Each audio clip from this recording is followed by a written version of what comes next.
What's up, everybody? John Eric Poli here with My MMA News, and today's guest is Shanna Young. She fights Stephanie Egger at UFC Vegas 38 on October 2nd. Very excited for today's interview. We have a lot to talk about. So, Shanna, thank you so much for taking the time out of your schedule and being here. I know a lot it's been crazy recently in your household. I know you just welcomed the new one into the world not too long ago. So, thank you so much for taking the time out of your schedule and being here today. Thank you. Thank you for having me. I'm excited to be here. Yeah, no problem at all. It's my pleasure. And let's start with this family life here. You just gave birth to your son Raylan back in November. So what's it been like as a mom now for the second time now? It has been an adjustment for sure, especially when it comes to training in the gym life and having a little sidekick with me all the time these days. I tell people that, if I'd had this one first, I might not have two kids right now because he is a handful and he is into absolutely everything. So what's it going to be like now when you go to Vegas? So I know a lot of times, like mothers will always say, the hardest thing is that first day going back to work, having to leave the baby for the first time. What's going to be like when you have to make this trip and the newborn's left at home and he's not with you? So we're actually up in the air about what we're going to do. I'm looking into giving him to my parents and letting them kind of take over and do the babysitting for me for a little while I focus and really just hone in on the week of the fight. It's kind of funny. He's only been away from me. I think I've had a babysitter like 4 or 5 times ever since the day he was born. So it's going to be kind of crazy for me. I'm not exactly sure how I'm going to feel, but we'll get through what we got to do, what we got to do for the fight. So. Yeah, I'm sure it's definitely going to be very hard to leave him at home there. But hey, business to take care of on October 2nd. And before we get into that business, one other thing I wanted to ask you too with family life here. I imagine that has to be such a struggle being a full-time fighter like that and then balancing family life because you also have you have another son too that's older. You also have a stepson. So what's that like, going there, taking care of all the boys and then still having to be a full-time fighter like that? Oh my goodness, it's crazy life. I'm back and forth between gyms, back and forth between the kids and my boyfriend's house and my house. Right now, my gym is in Knoxville. I live in Knoxville and I have a little place there. I'm up there probably half of the time and it's just me and Raylan. So I get, feel for that like single mom life thing, taking him with me everywhere. He goes to both my gyms. He goes to all my strength and conditioning practices. He goes to KMA where I train for MMA in the evenings. I'm super blessed to have really good people around me who help me out and help take care of him and just get him away from me and give me a little time to myself so I can focus on my training when I am there. But then, the other half of the week, I actually drive to my boyfriend's house and he lives in Rogersville, which is near Tri-City. It's about an hour and a half away. And so I spend half of the week up here and he also owns a gym and I'm here managing his gym half the time. And it's nice because I have help with Raylan, but then at the same time, we add in another kid. He has a 12-year-old. So it's kind of a lot of back and forth trying to figure out, how we're going to get him to and from practices, to and from schools. So, we just take it day by day. And that's all you can do and just, take care of whatever needs you have in front of you at the time and get things done. It's always something, right? Life is always a struggle at times. There are a lot of moving parts going on there, but I do want to now start getting into this fight camp here a little bit, and we'll start just with that training camp. How is camp going? I know the fight's about 2-3 weeks away now, so I know you're starting to kind of wind things down here, but just how is camp going as you prepare for this fight? Oh, it's going great. It's like any camp. I never feel like I'm able to do enough. And like you said, adding in a 10-month-old, this time has been just a wild ride. Trying to find time when he's taking a nap to go get a run in or get a workout in and do some of the other stuff I need to do. It's been just absolutely crazy. But this fight, I have kind of gotten in the habit of taking real quick, fast, short notice fights. And so this one I've actually known about for a really long time. And it's been really nice to just have that extra time to really be able to focus and to get ready for this one. So tell us about your opponent and Stephanie and what you've seen out of her as you've been preparing for her. So Nothing really different, it's just really for me, it's just been a game of getting it back in there, learning my body again. Things, my body is different. I went through a lot in pregnancy, childbirth, obviously. And so just getting back into my typical routine, being back in the gym several days a week, actually paying attention to my diet again, because it was really fun not to have to worry about that for such a long time. But, I'm looking forward to it. Stephanie is going to be a good opponent to come back to. She's tough. She looks like she's hard hitter. Got some big throws, good judo. So I've just been nothing special really, just training my game and doing the things that I typically do, just getting back to it. So what's it going to take to get a win then against? I know you're talking about how big and strong she is there. What's it going to take to get a victory over? It'll be my first win in the UFC, so that's really my goal. I want to go in there, I want to do something crazy and super impressive, but at the end of the day, I fought my last fight short notice. I think I hung in there and I really impressed some people and did, more than I was expected to do. But at the end of the day, it wasn't a win. So to me, I just want to get in there and get a win under my belt on the big stage. And I know you spent most of your career fighting at flyweight. Your first fight, I was on short notice, you fought at bantamweight. Is this one going to be at bantamweight again, or are you down to flyweight? This one is going to be at bantamweight, and this one was actually on purpose. Actually, all of my stuff at the UFC, my last UFC fight was, I fought up, which was, that was a difficult thing because the girl that I was fighting in my last fight actually fought down. I fought up, so we were kind of meeting in the middle when I felt super tiny. But my contender series fight also was at bantamweight, and that's kind of just what I was presented with. It was a good fight. It was available, so we accepted. It's kind of been back and forth between me and my coach. They obviously want me to be 125, but we actually agreed this time, since I am still nursing my little one, that, having first the hormones being off a little bit and being back for the first time, it might be a good idea to just go ahead and let me fight up a weight class for this one. So obviously I know you have a lot going on, like you said, with the hormones and whatnot, but I guess it's the long-term thing to go back down to 125, or do you plan on making bantamweight your new home?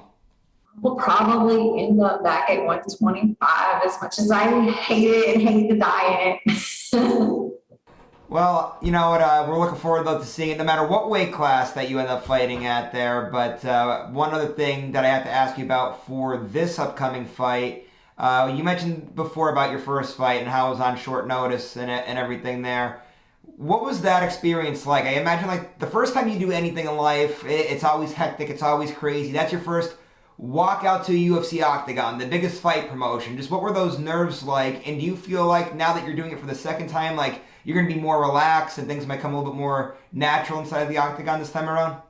Oh my goodness. I don't know, honestly, I feel like I kind of thrive off of that last minute energy, the everything just being kind of a crazy whirlwind. And honestly, oh my goodness, my last fight was just such a crazy whirlwind. I had actually been scheduled to fight in Invicta the week before, and just it didn't work out. I got there, I got sick, I wasn't right physically, I wasn't right mentally, and I wound up having to pull from that fight, which had actually been a short notice itself. I think that one I had actually known about for 2 weeks.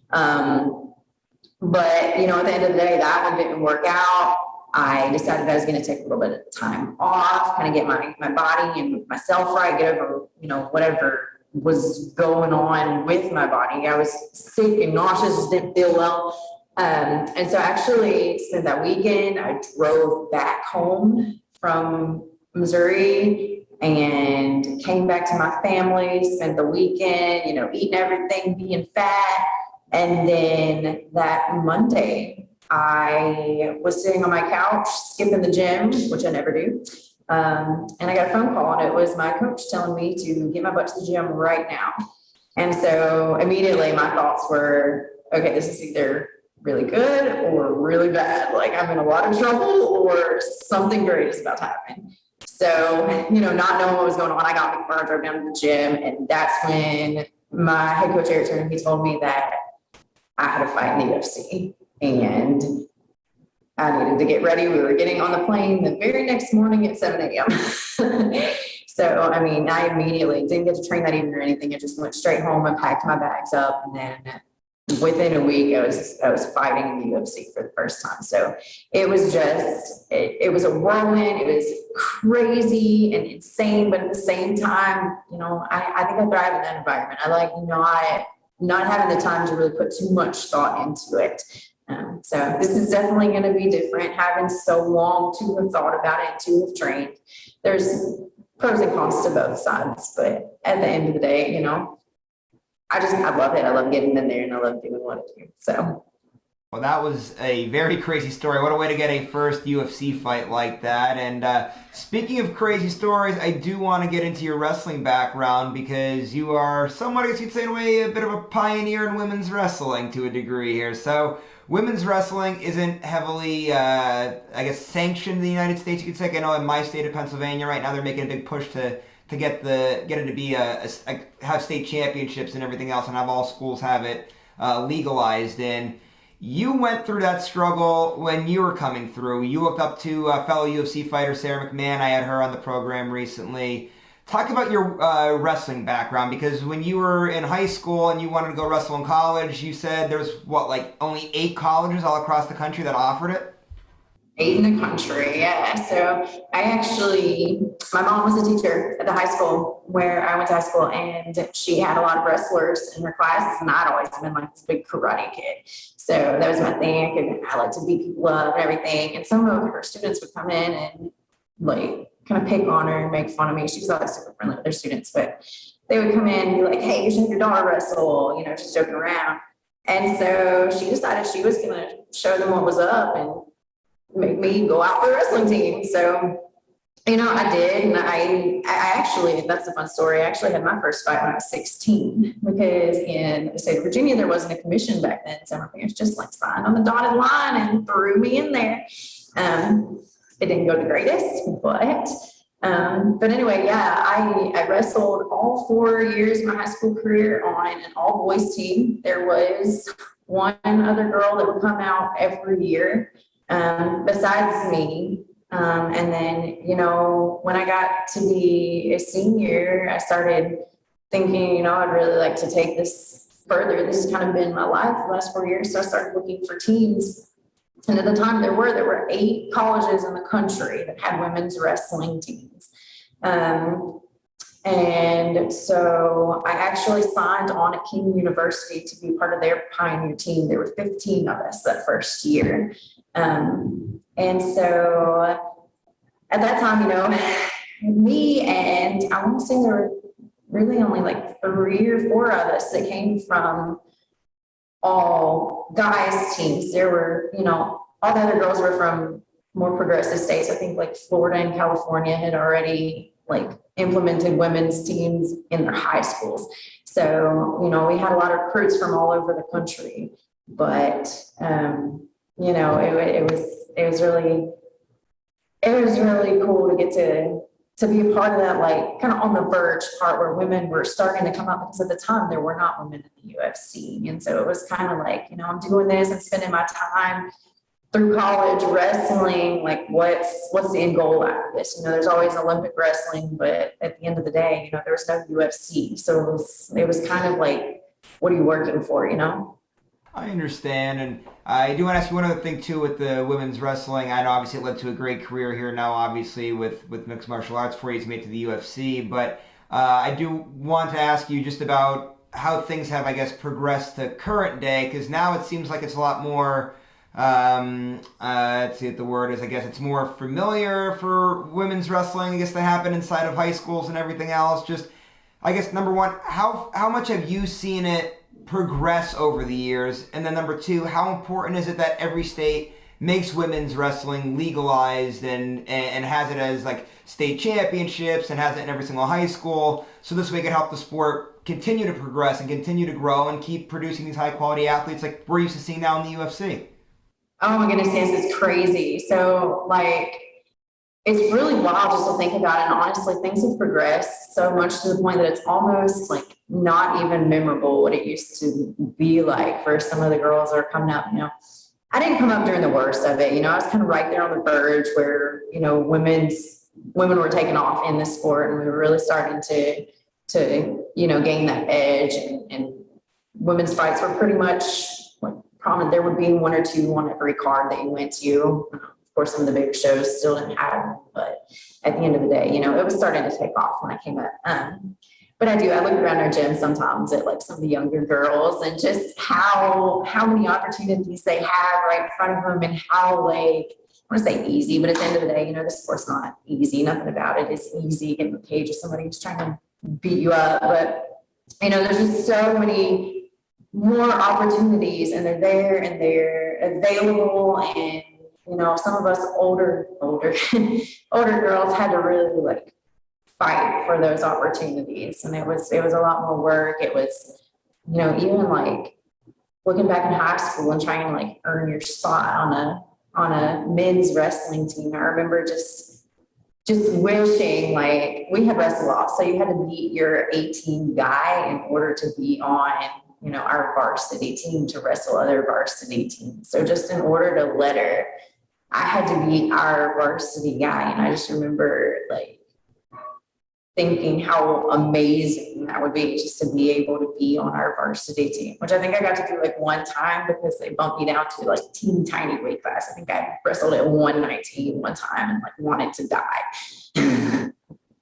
So And I say, what a crazy journey it's been ever since, and it's great that women have these opportunities now. And it's okay as we wrap things up now. I do want to go back to the family life for just one more question here. We obviously started this interview talking about you leaving the baby at home, making the trip out to Vegas.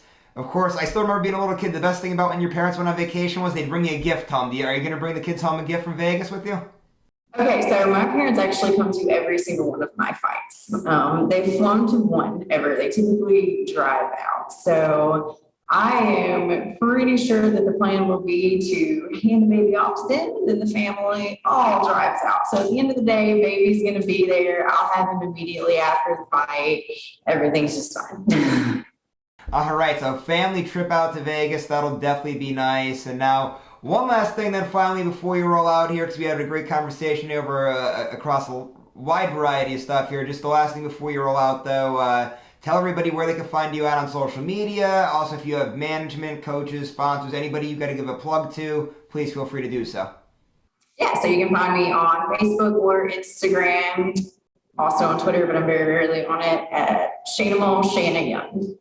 All right, guys, there you have it. That was Shanna Young. Thank you so much for the time today, Shanna. I mean, great conversation, talking a lot about family and women's wrestling. Of course, the upcoming fight here. We covered a lot of ground over the course of the last 20 minutes or so, and I really appreciate all the time that you gave here today. And I appreciate all the time that everybody's given now to watch this interview. And if you liked what you saw here today, please do me a favor. Go to the bottom, hit the subscribe button if you haven't done so already. And also, please keep going to MyMMANews to keep your eye out for all the great work that we produce 7 days a week. And please make sure you're going to our social media pages and giving us a like and a follow on there. We have a lot of great stuff that goes out there. A lot of funny stuff, too. Our site manager, Eric Cole, does a great job of posting very funny MMA memes that you guys will definitely want to check out. So make sure you guys keep an eye out for all of that as well. We'll see you later, everybody.